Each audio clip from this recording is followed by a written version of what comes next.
сізге біреу кіріссе, дәрі бере ма, ой бере ма, білім бере ма, сізді Алла тағаланың қадірлі құлы деп, соны есте тұтып отырып беру керек та.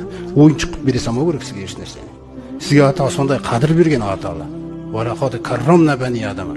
Біз адам баласын сондай құрметке бөлегенбіз дейді да.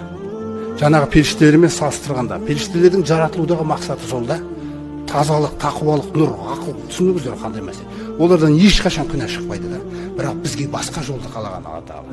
Қандай жолды қалаған? Біздің ішімізге нәпсі деген нәрсе берген. Ол қателеседі, күнә жасап қалады. Алла тағаланың рахымы бұның бәрін ескеріп жаратқан. Соны түсіндіру үшін пайғамбарымыз саллаллаху алейхи вассалам бізге айтады: "Лаулам тузнибу", қараңыздар, қағиданы түсіндіреді. Егер де мүлде күнә жасамайтын жердің беті таза тақуалыққа айналып кететін болсаңдар дейді, "Ла захаба бикум Аллаху тағала". Алла тағала сендерді алып кетеді дейді жердің бетіне. Келе жоқсыңдар дейді, болды.